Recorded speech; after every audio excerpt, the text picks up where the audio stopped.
Angel music presents.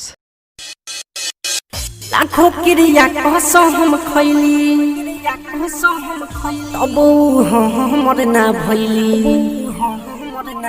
लाखों क्रिया कसम हम खैली तब हमर ना भैली। प्यार के जाल में फंसा के जान दूसरा के घरे गई। याद कर पावे दिल घबरावे ऊ के हुआ के भइल।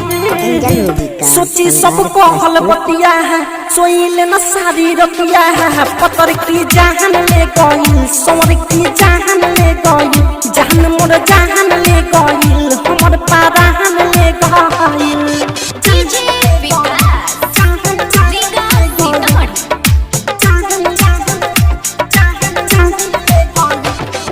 ना जाने कहवा से आइल यानी तूफान के झोंका।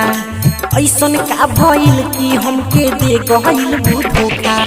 ना जाने कहवा से आइल यानी तूफान के झोंका। ऐसन का भइल कि हमके दे गइल वो धोखा। प्यार के याक में सजल सारा सपना मोर जल गइल। सोची सब कहल बतिया है सोइल न सारी रतिया है। पतर की जान ले गई सोर की जान ले गई। जान मोर जान ले गई हमर पारान ले गई। Mix by super recording studio Sugauli. Sandeep Awadhesh कहले रही न बेकार। हमारा से ऊ प्यार के बदले कोई लख खिलावे। संदीप अवधेश न कहले रहे रे बेकार।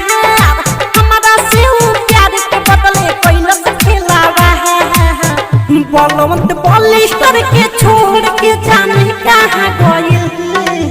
सोची सब कहल बतिया है सोइल न सारी रतिया है। पतर की जान ले गई सोर की जान ले गई। जान मोर जान ले गई हमर पारान ले गई। लाखों क्रिया कसम हम खैली तब हमर ना भैली। लाखों क्रिया कसम हम खैली तब हमर ना भैली। प्यार के जाल में फंसा के जान दूसरा के घरे गई। याद कर पावे दिल घबरावे ऊ के हुआ के भइल। सोची सब कहल बतिया है सोइल न सारी रतिया है। पतर की जान ले गई सोर की जान ले गई। जान मोर जान ले गई हमर पारान ले गई। Mix by super recording studio Sugauli.